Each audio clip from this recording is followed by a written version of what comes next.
Sorry, my friends.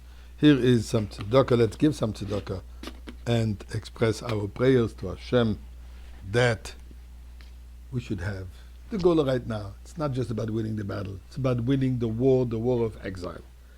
And may this happen today.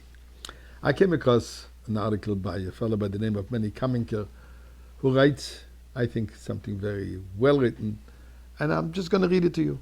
It's worth listening. One of my favorite stories as a child was about a young boy named Abraham. Yes, Abraham from the Bible, who was tasked with running his father's shop of idols. Abraham, who had long discovered the real God in heaven, had no intention of actually selling idols. Instead, he used the opportunity to convince his potential clients that idols have no power and worshipping them is pathetic. Ultimately, he took a hammer to the idols and smashed them to millions of pieces. When Abram's dad returned, Terach, infuriated. Abram claimed that the idols began to fight and kill each other.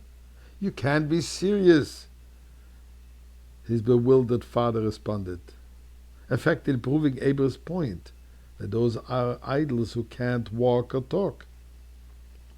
"I always loved this story," says Mandy. "I can easily picture young Abram standing alone among hundreds of smashed idols. How satisfying it must have been to grab a hammer and hear the clay statues break into tiny pieces." But destroying the idols was the easy part. The real challenge was dealing with everyone's reactions. The idols were, of course, widely idolized. People cherished them. They were seen as highly significant and precious. It took tremendous courage for Abram to take a stand and stick to his values.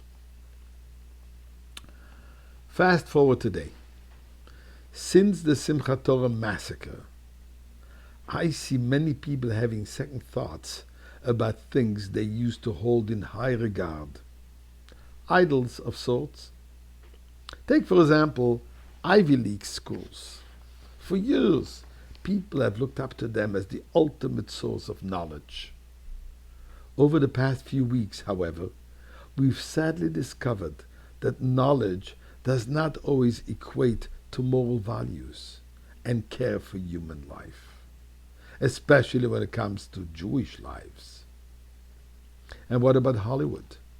Talented actors and actresses who seem to be so successful and influential. That idol has shattered too. Acting talent does not always go hand in hand with care for Jewish suffering. Now consider the media.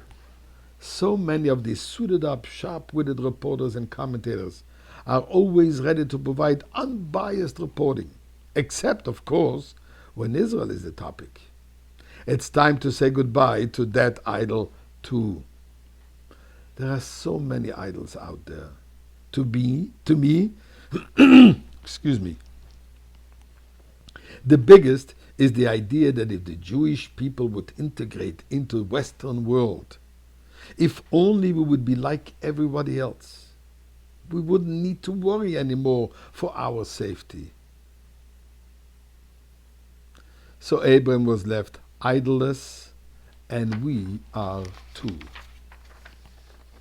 But this is not cause for worry or fear.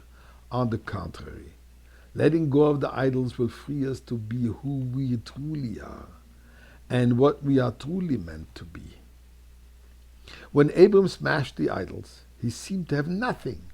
No money, no power, no fame. But actually, he had everything.